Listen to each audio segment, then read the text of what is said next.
Hey guys, welcome back to my channel, or if you're new here, welcome to my channel, Jurassic Collector here. I have probably my most anticipated figure of at least the first half of the Primal Attack line for 2020. Today, let's just get straight into it. I am going to be reviewing the Sound Strike Edmontosaurus. This figure I have been so excited for ever since its reveal last year at San Diego Comic-Con. From the paint job to the sculpt, it looks incredible, and I just cannot wait to actually take a look at it out of the packaging. I've just been so excited for this. I just got it in off Amazon. I just want to take a close look at the packaging and the figure. I'm just so excited, so let's take a look at the packaging. Here it is in all of its glory in the packaging, the Jurassic World Primal Attack Sound Strike Edmontosaurus. It looks so good, especially in this Primal Attack packaging, which you guys know I absolutely love. I think it looks great, very Jurassic feeling. Here in the top left hand corner we have the Jurassic World logo and then the Primal Attack logo. We have some arrows there showcasing the action feature, which we will take a look at later on. We have a image there depicting the actual action feature and how to use it. Sound Strike Edmontosaurus, and we have Owen in blue there and the Mattel logo. And then we just have like a little sound emblem to let you know this figure does make sounds, and then that beautiful Primal Attack sunset Jurassic background there. On this end of the box we have the Primal Attack logo there, and on this end there's the Jurassic World logo. Here's the back of the packaging. We can see there it is Jurassic Facts App compatible, Primal Attack logo, and then it's showing off the action features again.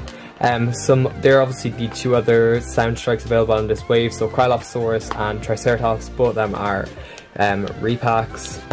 It has double head strike Edmontosaurus, again showing the action feature, Sound Strike, Jurassic World. We have our sound emblem there. Then here's the bottom of the packaging. I don't think this will be much use at the moment with a barcode. The best bet is to try and get this online. I did order this from Amazon, so I will put a link in the description. However, at the time of this recording, they are currently out of stock. I'm sure it'll be available again, and I will leave a link for Entertainment Earth down below as well. Again, I don't know if they have them in stock at the moment, but I will have a link anyways for you guys so that you can get this figure whenever it does come in stock. So without any further ado, the only thing left to do now is get this figure out of the packaging. I'm so excited. So let's go. I want this figure in my hands and out of this packaging. Here is the figure out of the packaging. And I have to say, I'm really liking what I'm seeing here. The paint job looks really nice, as does the sculpt. I'm really impressed with what I am seeing here. So far, I think it's so cool looking. It's really good in my opinion. So overall, the sculpt of the figure, it is quite nice, I have to admit. I'm liking what I'm seeing here. For the head here, I'm liking what I'm seeing. There is the head is obviously softer, but I feel like it kind of works for this figure. It has some nice lines in it. And there's the duckbill, I think it's called, isn't it? We have our eye there, and we have this like crest thing with like nice yellow color, and then there is just some really nice detailing running throughout. It looks really good. There's some really nice creases and some folds here along the body. The toe claws there are painted, which is awesome, and there's some nice detailing to them. The main body itself has some really nice detailing to it as well, actually.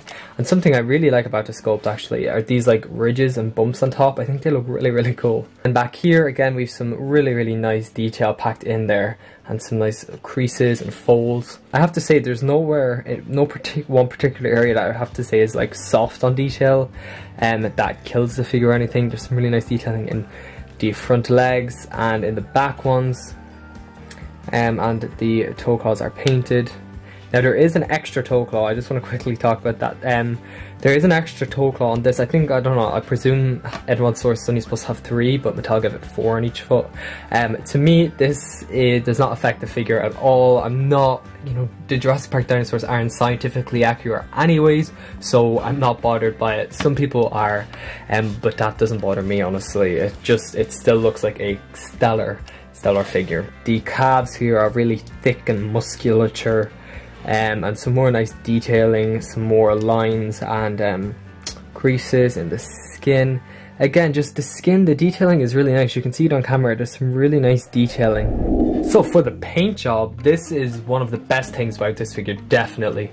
The paint job they chose for this figure is awesome. It's really, really good. The base color, it's sculpted or kind of molded in this like brown. It's like a coffee creamy brown. It's not like a really dark brown, it's kind of a lighter brown as you can see on camera.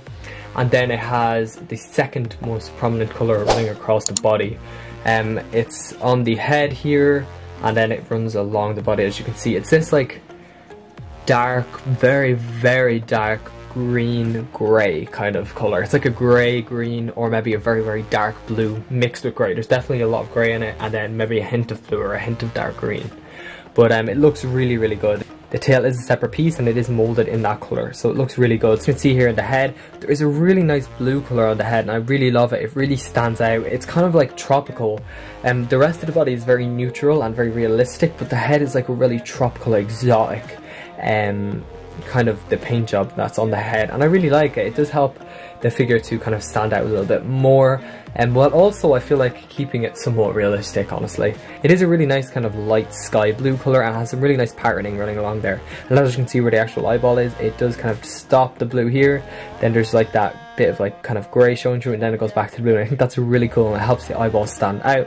Then this skin kind of crest on top is a really nice yellow color, the same yellow color as the eye, and we have some of that color that's on here and on the body, and that's printed on that, and that looks really good as well. So as I said, this is a really nice figure. It is quite beefy, as you can see. There is a front view of it, and it is quite like a sizable figure. It is quite honestly like, yeah, it is a lot beefier than I thought. That's a good thing, because I don't like when the figures are like really slim and skinny, because they're dinosaurs and I feel like they would be a lot beefier for the most part, some of them. And I really like Edmontosaurus here, how like big and wide it is at the like torso and the neck area and the tail. I think it looks really, really good. For the action feature, it is activated like all the other Primal Attack dinosaurs through the tail. So when you pull the tail down and side to side, twist it and stuff, the head moves in all different directions, so I'll show you guys that now. So when you pull the tail up, the head goes up, and pull the tail down, the head goes down. And then if you rotate it to the right, the head goes right, and if you rotate it to the left, the head will go left.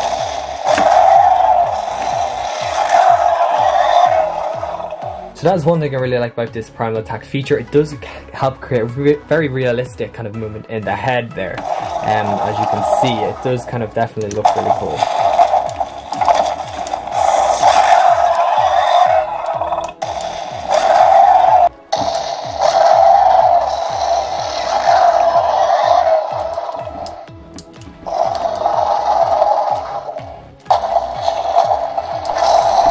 Now let's take a look at the articulation on this figure. So we have a ball joint in the head here, so the head can move up and down. I apologise about roaring, but it's just going to keep roaring. And we have a ball joint in the head, so the head can move up and down, and it can also move side to side like that. So it can help create some realistic kind of movements. I think it makes the figure look completely different when the head's like that to when the head's like that. It definitely makes the figure, I don't know, it makes it feel like the head longer or something. I don't know why, maybe it's just me, but I think so. The front arms are on like ball joints, so they can move out and in, and they can go a full 360, and this one is the same. And then the legs can rotate completely 360 degrees as well, and they can move out and in like so to help it stand, just like the front legs. And then the tail is tied to the action feature that you just saw with the neck a couple of seconds ago. So here is Sound Strike Edmontosaurus next to the Dino Rivals Parasaurolophus. I feel like these two are definitely the two figures that are the most similar in the Mattel Jurassic line. These look really cool together. I really, really do like them. The Edmontosaurus though is definitely a huge step up from the Dino Rivals Parasaurolophus, because the Dino Rivals action feature was, it just had the head up and down and just the tail kind of wag, or tail strike, but it just looks like it's wagging its tail. Whereas the Edmontosaurus obviously has this really cool sounds and like attack with the head feature. I think that's really, really cool. So, and the Parasaurolophus arms were posed in a really, really strong kind of a way, so that it didn't look neutral. Whereas the Edmontosaurus, thankfully, the arms like are very, very neutral. They're just in a slightly curved position, but it looks perfectly fine, I think. Whereas on the Parasaurolophus, as you saw, they definitely were posed more so, the arms. But I definitely do think these figures look really, really cool together, and I cannot wait to get some toy photography. I do love this Parasaurolophus figure though, so these two are definitely awesome together. Here's the Sound Strike Edmontosaurus with Triceratops. This is from Wave 1 Sound Strike, this is obviously Wave 2.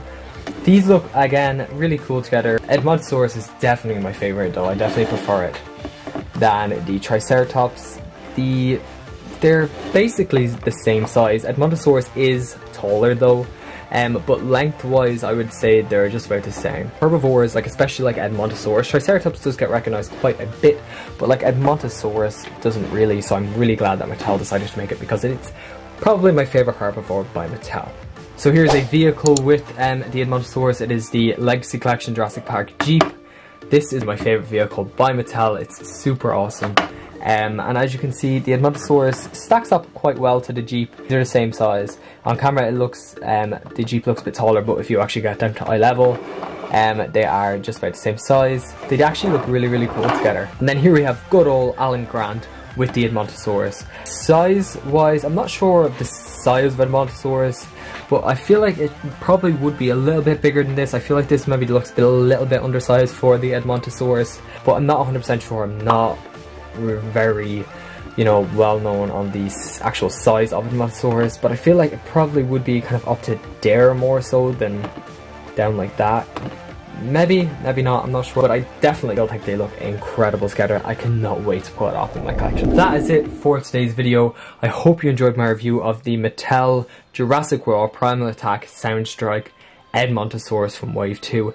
This figure is really, really awesome. I absolutely love it. It lived up to my expectations and more. It gets the Jurassic Collector seal of approval. I highly would recommend you guys to pick this up if you can find it online or wherever. Just make sure don't go to stores unless it's necessary. I'm really, really loving what Mattel done here. 100% you guys need this in your collection. It's just a beautiful figure. It's a herbivore and Primal Attack action feature, and it's just a really, really nice figure. The paint job is incredible. That's what one of my favorite things is about it. It looks so good. It looks, I think it's the Jurassic World Evolution paint scheme. It's just the blue with the yellow, and then this more realistic patterning down here looks so good. The sculpt is also incredible, so I actually cannot wait to get repaint of this in the future from Mattel. Hopefully it will be as good as this. Before we go, I know people are going to ask, it cannot stand up on its hind legs, unfortunately, because of it's just obviously going to be front heavier, especially with a sound box and everything like that in there, and the feet are really small, which is awesome. Thing about this, the feet are not oversized, they're actually really, really small, which is great, but it does not stand on its hind legs because of that. But if you put something on its tail or something to hold it up like that, it looks so cool in this position, because it definitely looks a lot larger now. If I put Alan Grant into scene, it definitely looks a lot more menacing than it did a few seconds ago when it was down on all fours.